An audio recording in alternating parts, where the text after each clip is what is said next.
Bonsoir les amis.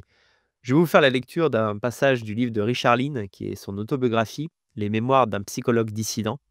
J'ai choisi cet extrait parce qu'il montre que la bataille idéologique fait rage sur de nombreux terrains.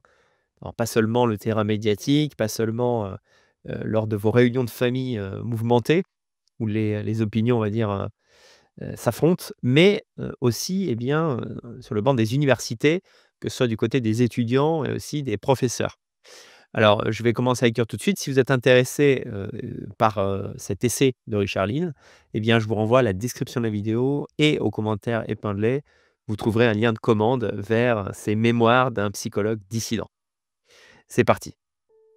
En 1973, j'ai découvert que mettre en place et diriger un département de psychologie était assez onéreux et j'avais besoin d'un assistant de recherche si je voulais progresser plus rapidement. Pour y remédier, j'ai réussi à obtenir une subvention de 20 000 livres de la part de la Fondation Esme Fairbairn. J'ai recruté Susan Hampson, qui allait se révéler être une assistante inestimable pendant de nombreuses années. En mai de la même année, un événement dramatique est survenu au début d'un cours donné par Hans Eysenck. Alors pour ceux qui ne connaissent pas le nom, c'est un ami de Richard Lynn et un scientifique, à la London School of Economics. En 1971, il avait publié son livre Race, intelligence et éducation, dans lequel il résumait les données montrant que les Noirs ont un quotient intellectuel plus faible que celui des Blancs. C'est pour ce motif qu'il a été attaqué par un certain nombre d'étudiants alors qu'il s'apprêtait à commencer son cours.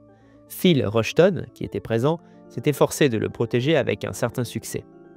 Hans n'a pas été gravement blessé, mais ses lunettes ont été brisées. Le directeur de la LSE n'a pas tenté de punir les étudiants impliqués. Il avait probablement l'intention de ne pas faire de vagues. J'ai interrogé Hans à ce sujet et il m'a dit que la police lui avait demandé s'il souhaitait porter plainte contre ses agresseurs. Ce à quoi il avait répondu par la négative. Cela m'a un peu surpris car je me disais que nombreux sont ceux qui l'auraient fait à sa place. Alors, vous voyez là, je fais une pause pour qu'on réalise ensemble que dès le début des années 70, le débat sur l'existence des races et des différences biologiques entre groupes ethniques était complètement lancé et que déjà à ce moment-là, la question était taboue et qu'elle pouvait entraîner des violences, y compris on va dire dans un univers où on ne l'attend pas forcément, qui est l'univers des facultés. L'attaque sur Eysenck a été largement médiatisée dans la presse et 1 ou 2 jours plus tard, le rédacteur en chef du Daily Telegraph m'a appelé et m'a demandé si je voulais bien écrire un article pour eux à propos du faible QI des Noirs.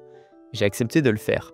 Quelques jours plus tard, j'étais à un déjeuner à l'Institut des affaires économiques et je me suis retrouvé assis à côté de Kingsley Amis, qui était devenu assez célèbre grâce à son roman Lucky Jim, un récit à peine déguisé de sa vie de jeune chargé de cours à l'université de Swansea et de son professeur prétentieux.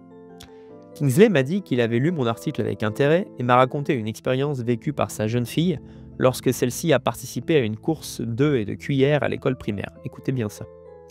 Dans une course d'œufs et de cuillères, les concurrents doivent parcourir une centaine de yards en tenant un œuf dans une cuillère. S'ils courent, l'œuf risque de tomber de la cuillère et de se casser, de sorte qu'ils ne peuvent que marcher rapidement. L'un des concurrents, qui était un enfant noir, avait mis sa main sur l'œuf et avait sprinté jusqu'à la ligne d'arrivée, il a donc triché. Cela allait bien sûr à l'encontre des règles, mais l'enseignante responsable hésitait entre attribuer la victoire à cet enfant et le disqualifier. Elle a finalement choisi de le déclarer vainqueur, ce qui a provoqué une vive indignation chez les parents et les enfants blancs. Selon Kingsley, cet exemple précoce de discrimination positive illustrait bien les problèmes plus larges qui se posent lorsque des immigrés rejoignent ceux dont les cultures ne leur sont pas familières. En psychologie, la parution principale de l'année a été le livre de Harry Jerison, L'évolution du cerveau et de l'intelligence, Evolution of the Brain and Intelligence. Il y exposait les principes généraux de l'évolution croissante de l'intelligence au fil des espèces, sur une période d'environ 250 millions d'années. Et il montrait que celle-ci se développait épisodiquement lorsque certaines espèces occupaient de nouveaux environnements ou niches qui exigeaient des capacités cognitives accrues. Lorsque cela advenait, ces espèces répondaient en développant des cerveaux plus grands pour permettre une intelligence accrue. Selon Jerison, il y avait eu 4 grands sauts évolutifs de ce type, à savoir l'évolution des reptiles aux mammifères et aux oiseaux, puis aux primates et aux hominidés. C'était une analyse magistrale qui, curieusement, n'a pas été reconnue à sa juste valeur. En 1974, John Baker a publié son livre « Race », dans lequel il prétendait que les Caucasoïdes, européens et asiatiques du Sud, et les Asiatiques du Nord-Est sont les deux races les plus intelligentes, et que les Africains subsahariens et les aborigènes australiens sont les deux races les moins intelligentes, les Amérindiens se situant entre les deux. Il soutenait que cela expliquait les différences raciales en matière de développement des civilisations.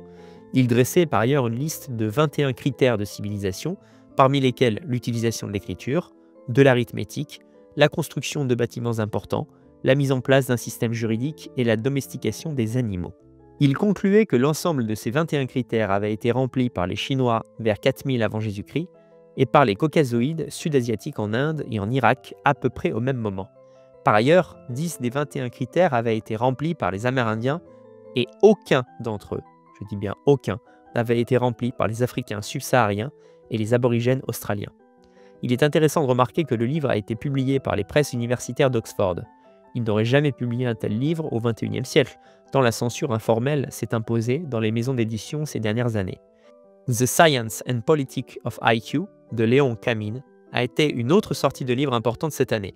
Il y affirmait qu'il n'existait aucune preuve solide de l'héritabilité de l'intelligence. Or, il existait déjà tellement de preuves contredisant cette affirmation que Camine en a détruit sa crédibilité pour toujours. En 1975, Sir Keith Joseph, un éminent homme politique conservateur britannique, a prononcé un discours déplorant le grand nombre de naissances d'enfants issus des classes inférieures et l'effet dysgénique qui s'ensuivait.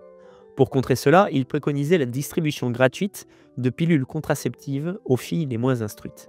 Cette proposition eugéniste a suscité une avalanche de critiques, y compris de la part de la presse de centre-droit, dont le Sunday Times, et a gâché sa carrière politique. S'il n'avait pas prononcé ce discours, il serait probablement devenu chef du Parti conservateur et peut-être plus tard Premier ministre. En l'occurrence, c'est Margaret Thatcher qui a été élue à sa place, et le reste appartient à l'histoire. En octobre, Harold Wilson, le Premier ministre, a appelé à un débat national sur la manière d'élever le niveau d'éducation.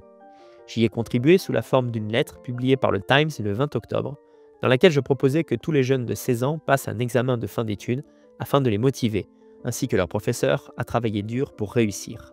La sortie de livre la plus importante de l'année a été pour moi la parution de Sociobiologie d'Edward Wilson.